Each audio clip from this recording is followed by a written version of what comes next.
Hello friends, welcome back to our channel. So இன்றைக்கி நம்ம எந்த ஸ்கீமை பற்றி பார்க்க போகிறோம் அப்படின்னா, பிரதான் மந்திரி தன் தானிய கிருஷி யோஜனா.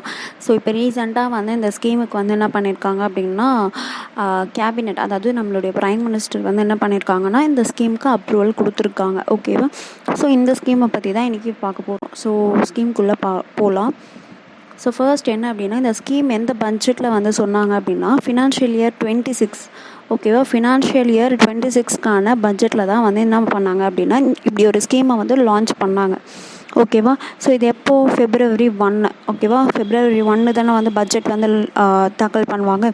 ஸோ அந்த பட்ஜெட்டில் தான் என்ன சொல்லியிருந்தாங்க அப்படின்னா, இப்படி ஒரு ஸ்கீமை நாங்கள் கொண்டு வர போகிறோம் அப்படின்னு சொல்லிட்டு சொன்னாங்க. இதுக்கு பிரைம் மினிஸ்டர் கேபினட் அப்படின்றது அதோடைய ஏட்டு யார் அப்படின்னா, prime minister. So prime minister என்ன பண்ணியிருக்காரு அப்படின்னா, July 16 தான் என்ன பண்ணியிருக்காரு அப்படின்னா, அதுக்கு அப்ரூவல் கொடுத்துட்டார். ஓகே அப்படின்னு சொல்லிட்டு. ஸோ எவ்வளோ இயர்ஸ் அப்படின்னு பார்த்தோம்னா, 6 இயர்ஸ் இந்த ஸ்கீம் கண்டக்ட் பண்ண போகிறாங்க. ஓகேவா? ஸோ ஃபினான்ஷியல் இயர் 26லேருந்து 6 இயர்ஸ் வரைக்கும். ஓகேவா? ஓகே. ஸோ இவங்க என்ன பண்ண போகிறாங்க அப்படின்னா, ஸோ 100 டிஸ்ட்ரிக்ஸை செலக்ட் பண்ண போகிறாங்க. அதுவும் 100 அக்ரிகல்ச்சரல் டிஸ்ட்ரிக்ஸை ஃபஸ்ட்டு ஃபேஸில் செலக்ட் பண்ணி அதை இம்ப்ரூவ் பண்ண போகிறாங்க. ஓகேவா? ஸோ என்ன மாதிரி எப்படின்றத நம்ம பின்னாடி பார்க்கலாம். ஸோ இந்தியாவில் இருக்க 100 டிஸ்ட்ரிக்ஸை டார்கெட் பண்ணி இவங்க என்ன பண்ண போகிறாங்க அப்படின்னா, இந்த ஸ்கீமை இம்ப்ளிமெண்ட் பண்ண போகிறாங்க. ஓகேவா? ஸோ இந்த ஸ்கீம்னால் யார் பெனிஃபிட் ஆவா அப்படின்னு பார்த்தோம்னா, இது கம்ப்ளீட்லி யாருக்காக அப்படின்னு பார்த்தோம்னா, ஃபார்மர்ஸ்க்காக, அக்ரிகல்ச்சர் அதோடைய அலைடு செக்டார்ஸ்க்காக மட்டும் கம்ப்ளீட்டாகவே. ஓகேவா? ஸோ அப்போது இதில் 1.7 crore ஃபார்மர்ஸ் என்ன பண்ணுவாங்க அப்படின்னா, இதனால் பெனிஃபிட் ஆவாங்க அப்படின்னு சொல்கிறாங்க. சரி, ஓகே. இந்த ஸ்கீமில் அப்படி என்ன தான் பண்ணுறாங்க, என்ன தான் கொண்டு வந்திருக்காங்க அப்படின்றத பார்க்கலாம்.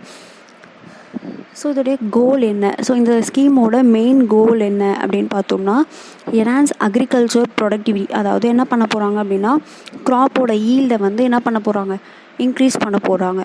Next, increase adoption of crop diversification. Crop diversification அப்படின்னா என்னென்னா, ஒரே க்ராப்பை கல்டிவேட் பண்ணாமல் ஸோ வேறு வேறு க்ராப், பல்சஸ், ஃப்ரூட்ஸ், வெஜிடேபிள் அப்படின்னு சொல்லிட்டு வேறு வேறு க்ராப்பை கல்டிவேட் பண்ணுறதை என்ன பண்ண போகிறாங்கன்னா, ப்ரொமோட் பண்ண போகிறாங்க. ஓகேவா? நெக்ஸ்ட்டு, சஸ்டைனபிள் அக்ரிகல்ச்சர் ப்ராக்டிசஸ் அப்படின்னா என்னென்னா, ஸோ நம்ம அக்ரிகல்ச்சரில் ஏதோ ஒரு ப்ராக்டிஸ் பண்ணுறோம். அதாவது ப்ராக்டிஸ் மீன்ஸ் என்னென்னா, இப்போது எக்ஸாம்பிளுக்கு எப்படி சொல்கிறது, சரி, ஓகே, இப்போ பெஸ்டிசைட் அப்ளை பண்ணுறோம் அப்படின்னா, ஸோ ஏதோ ஒரு விஷயம் பண்ணுறோம் அப்படின்னா, அது என்ன ஆகக்கூடாதுன்னா, என்விரான்மெண்ட்டுக்கு ஹார்ம்ஃபுல்லாக இருக்கக்கூடாது. ஓகேவா? ஆர்கானிக்காக இருக்கணும். அதுதான் சஸ்டைனபிள் அக்ரிகல்ச்சர் ப்ராக்டிசஸ். ஓகேவா? ஸோ அதை என்ன பண்ணணும்னு நினைக்கிறாங்கன்னா, என்ஹான்ஸ் பண்ணணும்னு நினைக்கிறாங்க. Next, post harvest storage. அதாவது நம்ம இப்போ ஏதோ ஒரு கல்டிவேட் பண்ணுறோம் அப்படின்னா, கல்டிவேட் பண்ணதுக்கப்புறம் அது போஸ்ட் ஹார்வெஸ்ட், அதை ஹார்வெஸ்ட் பண்ணதுக்கப்புறம் அதை அதனால லாஸ் எதுவும் வரக்கூடாது. அதுக்காக என்ன பண்ண போகிறாங்க அப்படின்னா, இந்த கோல்டு ஸ்டோரேஜ், ஃப்ரூட்ஸாக இருந்தால் ஸ்டோரேஜ் பண்ணி வைக்கிறதுக்கு கோல்டு ஸ்டோரேஜ் தேவைப்படும். அதுக்கப்புறம் வேர் ஹவுஸ், இந்த மாதிரியான சிலது என்ன பண்ண போகிறாங்கன்னா, செட்டப் பண்ண போகிறாங்க. எந்த லெவலில் அப்படின்னா, பஞ்சாயத்து அண்டு பிளாக் லெவலில். நெக்ஸ்ட்டு, இம்ப்ரூவ் இரிகேஷன் ஃபெசிலிட்டிஸை இம்ப்ரூவ் பண்ண போகிறாங்க. நெக்ஸ்ட்டு, இப்போ இதெல்லாம் பண்ணணும் அப்படின்னா நமக்கு என்ன தேவை, கிரெடிட் தேவை. ஸோ அதையும் இவங்க என்ன பண்ணுறாங்க, கொடுக்குறாங்க. Long term and short term credit. ஓகேவா?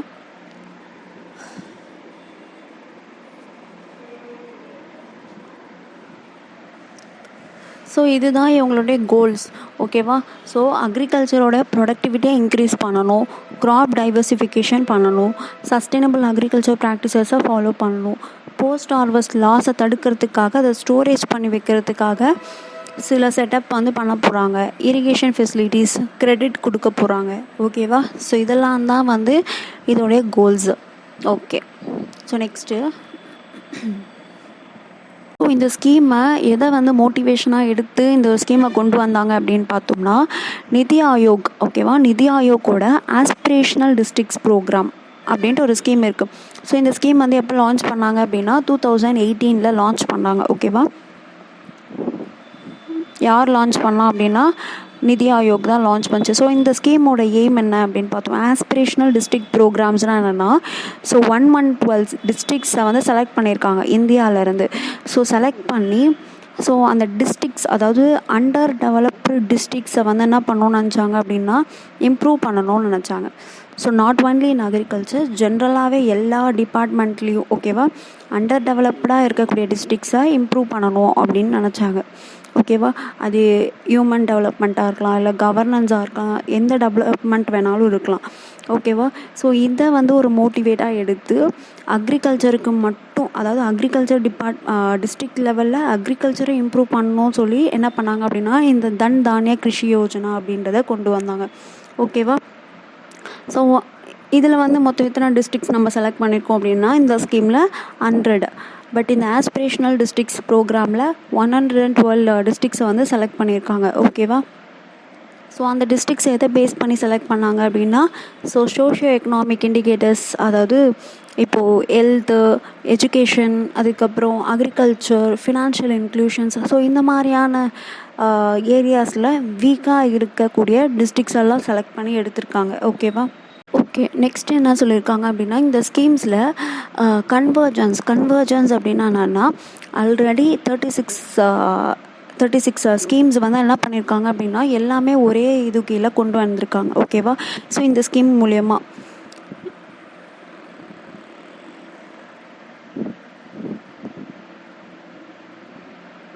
அதுதான் கன்வர்ஜன்ஸ். ஓகேவா, ஸோ 36 ஸ்கீம்ஸ் அது வந்து லெவல் மினிஸ்ட்ரிஸ் வந்து அதில் அந்த லெவல் மினிஸ்ட்ரிஸ்க்கு கீழே இருக்கக்கூடிய 36 ஸ்கீம்ஸை வந்து என்ன பண்ணியிருக்காங்க அப்படின்னா இந்த தன் தானிய கிருஷி யோஜனாவுக்கு கூட என்ன பண்ணியிருக்காங்க அப்படின்னா சேர்த்து கனெக்ட் பண்ணியிருக்காங்க. ஸோ ஏன் அப்படின்னா இப்போ கேசிசி இருக்குதுன்னு வச்சுக்கோங்களேன். ஸோ அப்போது இதுவும் அது வந்து கேசிசின்றது ஃபார்மர்ஸ்க்காக தான். அப்போது இதுவும் இந்த தன் தானியா அப்படின்றதும் அக்ரிகல்ச்சர். ஸோ அதுதான் இந்த ஸ்கீம் கீழே என்ன பண்ணியிருக்காங்க அப்படின்னா இம்ப்ளிமெண்ட் பண்ணியிருக்காங்க. ஓகேவா, ஸோ அதுதான் இங்கே சொல்லியிருக்காங்க.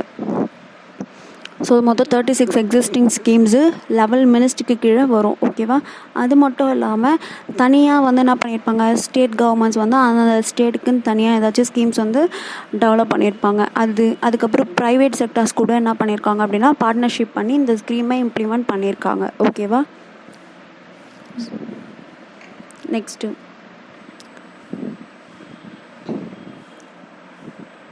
ஸோ ஃபஸ்ட்டே சொன்னோம் இந்த ஸ்கீமில் 100 டிஸ்ட்ரிக்ஸை செலக்ட் பண்ண போகிறாங்கன்ட்டு.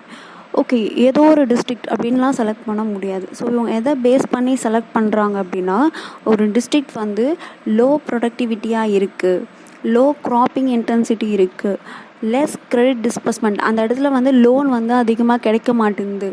இப்படின்னு இந்த 3 கேட்டகரியை வச்சு தான் என்ன பண்ணுறாங்க அப்படின்னா டிஸ்ட்ரிக்ஸை செலக்ட் பண்ணுறாங்க. ஸோ இப்போ நீங்கள் வந்து க்ராப்பிங் இன்டென்சிட்டினா என்ன அப்படின்னு கேட்டிங்கன்னா ஸோ க்ராப்பிங் இன்டென்சிட்டி அப்படின்னா ஸோ 1 இயருக்கு நம்ம ஒரு க்ராப் ப்ராடியூஸ் பண்ணுறோன்னா எவ்வளோ லேண்ட் யூட்டிலைஸ் பண்ணுறோம் அப்படின்றது தான் க்ராப்பிங் இன்டென்சிட்டி. ஓகேவா, ஸோ ஒரு வருஷத்துக்கு நம்ம வந்து எத்தனை க்ராப் வேணாலும் நம்ம என்ன பண்ணலாம் அப்படின்னா அதே லேண்டில் இப்போ வந்து என்கிட்ட வந்து எக்ஸாம்பிளுக்கு என்கிட்ட 1 ஹெக்டர் வந்து லேண்ட் இருக்குது. ஓகேவா, ஸோ நான் என்ன பண்ணுறேன் அப்படின்னா 1 இயருக்கு நான் என்னென்ன க்ராப்லாம் கல்டிவேட் பண்ணுறேன் இந்த 1 ஹெக்டரில் அப்படின்னு பார்த்தோம்னா ஸோ ரைஸ் கல்டிவேட் பண்ணுறேன், கிரவுண்ட்நட் கல்டிவேட் பண்ணுறேன், அதுக்கப்புறம் கவுப்பி கல்டிவேட் பண்ணுறேன் அப்படின்னா அப்போது மொத்தம் எத்தனை இது ஒரு 1 ஹெக்டரு, இது 1 ஹெக்டரில் கல்டிவேட் பண்ணுவோம், இது ஒரு 6 மந்த்து. அதுக்கப்புறம் கிரவுண்ட்நட் ஒரு 3 மந்த்துக்கு வந்து நான் கல்டிவேட் பண்ணுறேன்னு வச்சுக்கோங்களேன்.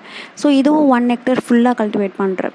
நெக்ஸ்ட்டு கவுப்பி வந்து இது ஒரு 3 மந்த்னு வச்சுக்கோங்க. ஆனால் இது வந்து நான் என்ன பண்ணுறேன் அப்படின்னா 1/2 ஹெக்டர் தான் கல்டிவேட் பண்ணுறேன்னு வச்சுக்கோங்களேன்.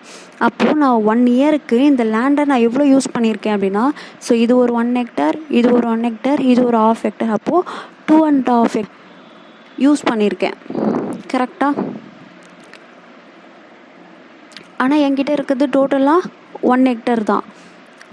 ஓகேவா, அப்போது 2.5 அப்படின்னும் போது என்ன வரும், அப்போ நான் இந்த லேண்டு வந்து 250% வந்து என்ன பண்ணியிருக்கேன் அதிகமாக யூஸ் பண்ணியிருக்கேன்.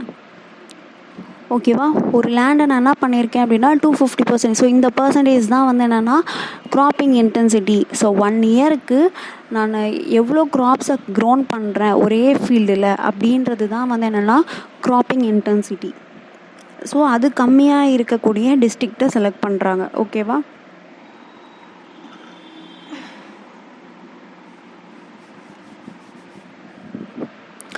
நெக்ஸ்ட்டு ஒரு ஸ்டேட்டில் எத்தனை டிஸ்ட்ரிக்ட் செலக்ட் பண்ணுறாங்க அப்படின்றத எதை பேஸ் பண்ணி செலக்ட் பண்ணுறாங்கன்னா நெட் க்ராப்டு ஏரியா. ஓகேவா, ஒரு டிஸ்ட்ரிக்டில் மொத்தமாக எவ்வளோ ஏரியாவை க்ராப் பண்ணுறாங்க, அதுக்கப்புறம் எவ்வளோ லேண்ட் ஹோல்டிங்ஸ் இருக்குது, ஆப்ரேஷனல் ஹோல்டிங்ஸ். ஓகேவா, லேண்ட் ஹோல்டிங்ஸ் இருக்குது. இதை பேஸ் பண்ணி என்ன பண்ணுறாங்க அப்படின்னா ஒரு ஸ்டேட்டுக்கு எத்தனை டிஸ்ட்ரிக்டை செலக்ட் பண்ணலாம் அப்படின்றத டிசைட் பண்ணுவாங்க. ஓகேவா, ஆனால் மினிமம் ஒரு டிஸ்ட்ரிக்ட் ஆச்சு ஒரு ஸ்டேட்டுக்கு செலக்ட் பண்ணுவாங்க. ஓகேவா, ஸோ அந்த டிஸ்ட்ரிக்ஸை எப்படி செலக்ட் பண்ணுவாங்கன்னு சொல்லியாச்சு. ஒரு ஸ்டேட்டுக்கு எத்தனை டிஸ்ட்ரிக்ட் செலக்ட் பண்ணுவாங்க, அது எதை பேஸ் பண்ணி செலக்ட் பண்ணுவாங்கன்னு சொல்லியாச்சு. மினிமம் ஒரு ஸ்டேட்டுக்கு ஒரு டிஸ்ட்ரிக்டாச்சும் செலக்ட் பண்ணணும் அப்படின்னும் சொல்லிட்டாங்க. ஓகேவா, சரி நெக்ஸ்ட்டு பார்க்கலாம். ஸோ டோட்டலாக எவ்வளோ ஃபண்ட் அலோகேட் பண்ணியிருக்காங்க. ஸோ பர் இயருக்கு எவ்வளோ அலோகேட் பண்ணியிருக்காங்க அப்படின்னா 24,000 crores வந்து அலோகேட் பண்ணியிருக்காங்க. இந்த ஸ்கீம் வந்து மொத்தம் எத்தனை இயர்ஸு, 6 years இந்த ஸ்கீம். அப்போது 1 yearக்கு 24,000 crore. ஓகேவா, அப்போது 6 yearக்கு வந்து ஒரு இயருக்கும் 24,000 crores. ஓகேவா,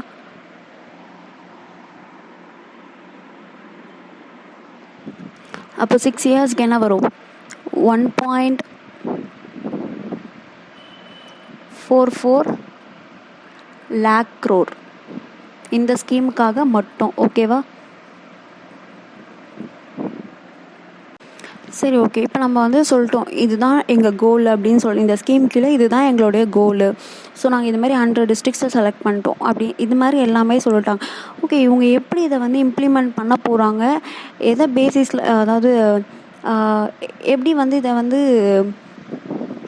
இம்ப்ளிமெண்ட் பண்ண போகிறாங்க அப்படின்னா, இவங்க வந்து என்ன பண்ண போகிறாங்க அப்படின்னா கமிட்டிஸ் ஃபார்ம் பண்ணுறாங்க. அந்த கமிட்டி வந்து district level, state level, national level அப்படின்னு சொல்லிட்டு ஒரு கமிட்டி ஃபார்ம் பண்ணுறாங்க. எதுக்காக அப்படின்னா இந்த ஸ்கீமை மானிட்டர் பண்ணுறதுக்காகவே. ஸோ இந்த ஸ்கீமை எஃபெக்டிவாக இம்ப்ளிமெண்ட் பண்ணணுன்றதுக்காக கமிட்டி ஃபார்ம் பண்ணுறாங்க. அதுவும் district level, state level, national லெவலில். ஸோ ஃபஸ்ட்டு டிஸ்ட்ரிக்ட் லெவல் தான் ரொம்ப பேசிக். ஏன்னா நம்ம இந்த ஸ்கீமே யாருக்காக அப்படின்னு பார்த்தோம்னா டிஸ்ட்ரிக்ட் லெவலில் தான். ஸோ இப்போ டிஸ்ட்ரிக்ட் லெவலில் இவங்க என்ன பண்ணுறாங்க அப்படின்னா டிஸ்ட்ரிக்ட் தன் தானிய சமிட்டி அப்படின்னு சொல்லிட்டு டிஸ்ட்ரிக்ட் தன்தானிய சமிட்டி அப்படின்ட்டு ஒரு கமிட்டி வந்து ஸ்டார்ட் பண்ணுறாங்க. அதோடைய ஹெட் யாருன்னு பார்த்தோம் அப்படின்னா டிஸ்ட்ரிக்ட் கலெக்டர். ஓகேவா, டிஸ்ட்ரிக்ட் கலெக்டர் தான் அதோடைய ஹெட்டு.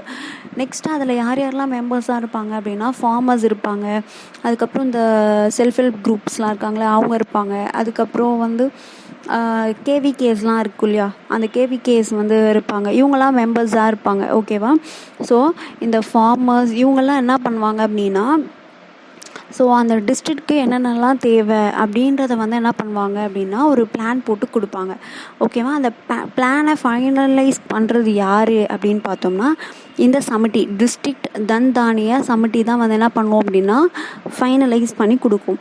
இப்போ அவங்க போடுற பிளான் வந்து எப்படி இருக்கணும் அப்படின்னா நம்ம இந்த ஸ்கீமுக்கான சில கோல்ஸ் செட் பண்ணியிருக்கோம் இல்லையா, அந்த கோல்ஸுக்கு ஒத்து போகணும். ஓகேவா, நம்ம என்ன கோல்ஸ்லாம் வச்சுருக்கோம், க்ராப் டைவர்சிஃபிகேஷன், அதுக்கப்புறம் சஸ்டைனபிள் அக்ரிகல்ச்சர் ஃபார்மிங், அதுதான் இங்கே கொடுத்துருக்காங்க, நேச்சுரல் அண்ட் ஆர்கானிக் ஃபார்மிங் அப்படின்னு சொல்லிட்டு.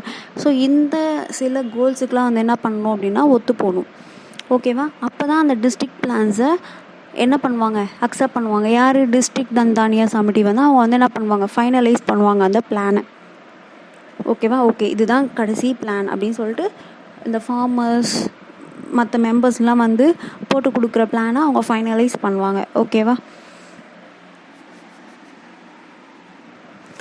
நெக்ஸ்ட்டு இந்த மாதிரி ஒரு டிஸ்ட்ரிக்ட்டுக்கும் ஒரு டிஸ்ட்ரிக்ட் தன்தானிய சமிட்டின்றதை உருவாக்குவாங்க. ஓகேவா, அதோடைய ப்ராக்ரஸை எப்படி மானிட்டர் பண்ணுவாங்க அப்படின்னா கீ பர்ஃபார்மன்ஸ் இண்டிகேட்டர்ஸ், மொத்தம் 117 கீ பர்ஃபார்மன்ஸ் இண்டிகேட்டர்ஸை செட் பண்ணி என்ன பண்ணுறாங்க அப்படின்னா மந்த்லி பேசிஸில் மந்த்லி என்ன பண்ணுவாங்க, அந்த 117 இண்டிகேட்டர்ஸை மானிட்டர் பண்ணுவாங்க. ஓகேவா,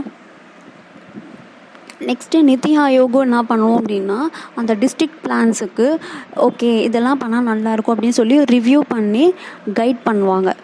நெக்ஸ்ட்டு ஒரு டிஸ்ட்ரிக்ட்டுக்கும் சென்ட்ரல் நோடல் ஆஃபீஸர்ஸ் அப்படின்றத அப்பாயிண்ட் பண்ணுறாங்க. எதுக்காக அப்படின்னா அந்த ஸ்கீமை வந்து ரெகுலராக வந்து ரிவ்யூ பண்ணுறதுக்காக, மானிட்டர் பண்ணுறதுக்காக. ஓகேவா? ஸோ கமிட்டி வந்து டிஸ்ட்ரிக்ட் லெவலில் புரிஞ்சிருக்கும்னு நினைக்கிறேன்.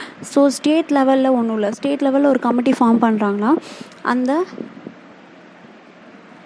ஸ்டேட்டில் எந்த அளவுக்கு வந்து ஃபங்க்ஷன்ஸ் நடக்குது அப்படின்றத அவங்க மானிட்டர் பண்ணுவாங்க.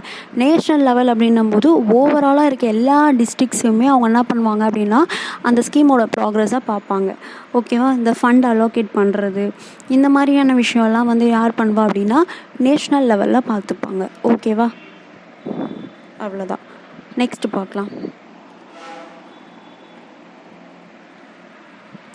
ஸோ இந்த ஸ்கீம்னால இதெல்லாம் நம்ம பண்ணுறோம் சொல்லிட்டோம். ஸோ இதனால் என்ன நடக்கும் அப்படின்னு பார்த்தோம் அப்படின்னா, ஸோ நம்மளுடைய மோட்டோவே வந்து க்ராப் ஈல்டை இன்க்ரீஸ் பண்ணணும் அப்படின்றது தான். ஸோ இந்த மாதிரியான விஷயம்லாம் நம்ம பண்ணோம் அப்படின்னா க்ராப்போட ஈல்டும் இன்க்ரீஸ் ஆகும், ப்ரொடக்டிவிட்டியும் இன்க்ரீஸ் ஆகும். நெக்ஸ்ட்டு க்ராப் டைவர்சிஃபிகேஷன் பண்ணுறோம் அப்படின்னு சொன்னோம், அது இன்க்ரீஸ் ஆகும். Okay, value addition in agriculture and allied sector. ஓகேவா? ஸோ வேல்யூ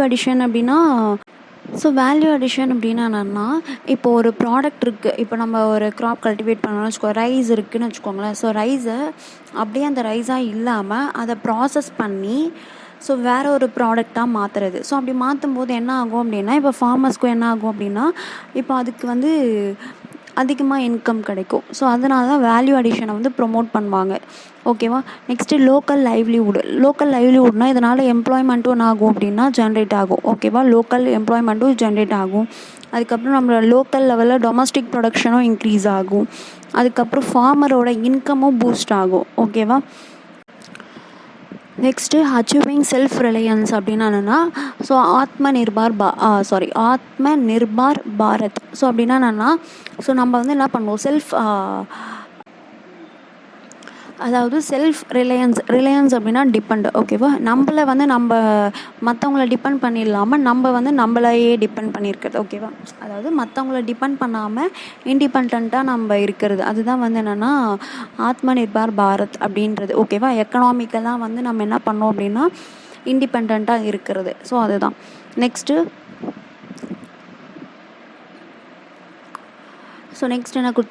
பார்க்கலாம். ஸோ ஏன் இந்த ஸ்கீம் தேவை அப்படின்னா, நம்ம அதிகமாக ஃபர்ஸ்ட் வந்து சொல்லியிருக்காங்க பாரு, over dependence on rice and வீட். ஸோ நம்ம அதிகமாக ரைஸையும் வீட்டையும் இதையே தான் டிபெண்ட் பண்ணியிருக்கோம். ஸோ எதனால் அப்படின்னா எம்எஸ்பின்னா என்ன, மினிமம் சப்போர்ட் ப்ரைஸ். அதுதான். So minimum support price assurance இருக்கிறதுனால நம்ம என்ன பண்ணுறோம் அப்படின்னா அதிகமாக ரைஸை வீட்டையே டிபெண்ட் பண்ணியிருக்கிறோம். அதனால தான் நம்ம என்ன பண்ணுறோம், ஃபர்ஸ்ட்டே க்ராப் டைவர்சிஃபிகேஷன் கொண்டு வரணும் அப்படின்னு சொன்னோம். நெக்ஸ்ட்டு இப்போ ரைஸ்லாம் கல்டிவேட் பண்ணுறோம் அப்படின்னா அதிகமாக அதுக்கு வாட்டர் தேவைப்படும். கரெக்டாக? அப்போது கிரவுண்ட் வாட்டர் டிப்ளீஷன் ஆகும். So next poor dietary diversity, அதாவது நம்ம ரைஸு வீட்டே கன்சியூம் பண்ணுறதுனால ஸோ ப்ரோட்டீன் இதெல்லாம் நமக்கு தேவை, ஃபைபர். ஸோ அதனால் என்ன ஆகும், நம்மளுடைய டயட்ரியும் பூவராக இருக்குது அப்படி சொல்லுவாங்க. ஸோ கிளைமேட் சேஞ்ச் அஃபெக்டிங், ஒரே க்ராப்பே கல்டிவேட் பண்ணுறோம், மோனோ க்ராப்பிங்கே நம்ம பண்ணிகிட்ருக்கோம் அப்படின்னா அந்த சாயிலும் அங்கே என்ன ஆகும், டீக்ரேட் ஆகும். ஸோ இதனால் கிளைமேட் சேஞ்சும் அஃபெக்ட் ஆகுது அப்படின்னு சொல்கிறாங்க. நெக்ஸ்ட்டு அதிகமாக வந்து நம்ம என்ன பண்ணுறோம், பல்சஸ், ஆயில்ஸஸ் இந்த மாதிரியான ஃபுட்ஸ்லாம் வந்து நம்ம என்ன பண்ணுறோம், இம்போர்ட் பண்ணுறது அதிகமாகிடுச்சு. ஸோ இந்த காரணங்களால் தான் வந்து என்ன பண்ணியிருக்காங்க அப்படின்னா இந்த ஸ்கீமை கொண்டு வந்திருக்காங்க அப்படின்னு சொல்லியிருக்காங்க. ஓகேவா? ஸோ இந்த ஸ்கீம் வந்து புரிஞ்சிருக்கும். ஸோ மெயினாக வந்து ஃபார்மர்ஸ்க்காகவே கொண்டு வரப்பட்ட ஒரு ஸ்கீம் தான் இது. எல்லாமே அந்த என்னென்ன மற்ற ஃபார்மிங், அதாவது மற்ற ஃபார்மர்ஸ்க்கான ரிலேட்டடான ஸ்கீம்ஸ் இருக்கும், கேசிசி, ஃபசல் பீமா யோஜனா, இது மாதிரி என்னெல்லாம் ஸ்கீம்ஸ் இருக்கோ அது எல்லாமே வந்து என்ன ஆகிடும்னா இதுலேயே கவர் ஆகிடும். ஓகேவா?